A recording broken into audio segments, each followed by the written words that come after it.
A group of families of victims and survivors of the October 7th attack has filed a lawsuit against Binance in the United States, accusing the crypto exchange of having knowingly facilitated the financing of Hamas.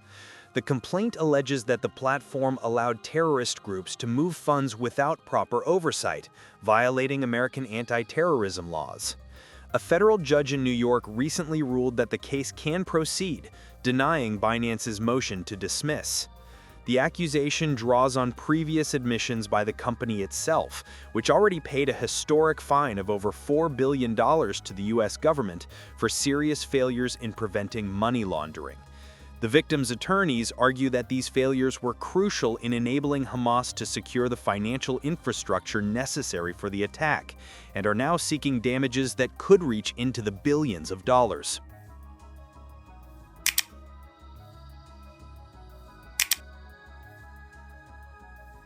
The name Nano Banana, along with its Pro version, recently emerged as the technical code name used in benchmarks and testing for Google's new image generation model, Gemini 2.5 Flash Image and Gemini 3 Pro Image.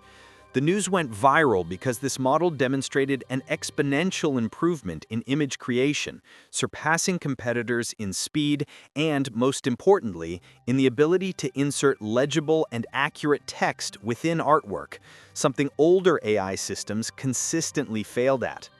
Beyond text precision, the model stands out for its character consistency, allowing you to create a character and place it in multiple different scenes without the face or clothing changing randomly. This update puts Google back in the technical leadership position for creative tools, offering a much faster and cheaper solution for developers using the API to build design and editing applications.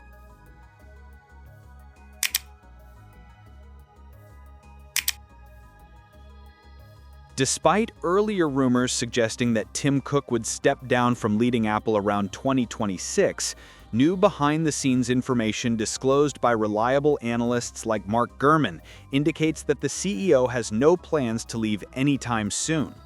At 64 years old, Cook is reportedly committed to leading the company for several more years to personally oversee the new phase of artificial intelligence integration through Apple Intelligence and the maturation of the mixed reality headset, the Vision Pro.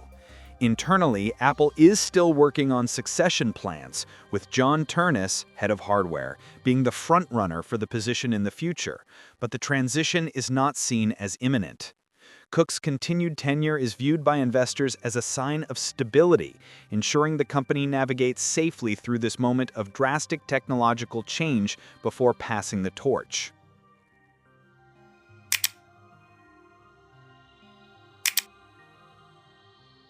HP's confirmation that it will eliminate thousands of jobs by 2028 is not just another standard corporate cut, but rather a symbolic milestone of an irreversible industrial transformation.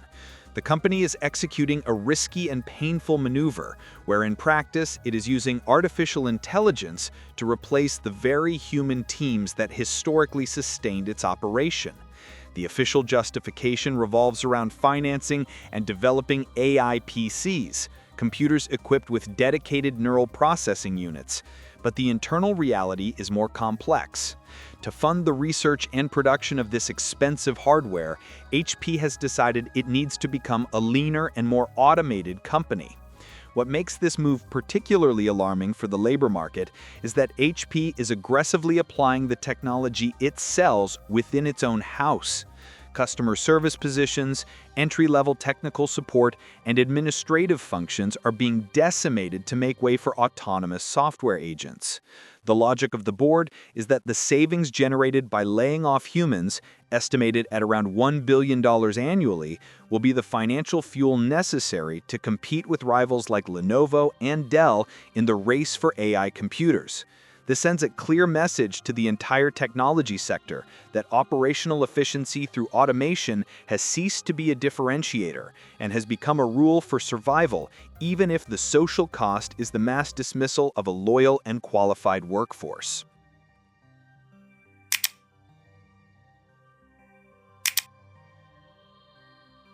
The legal scandal that emerged in Nevada County, California, represents one of the most dangerous moments for the American justice system since the introduction of technology in courtrooms.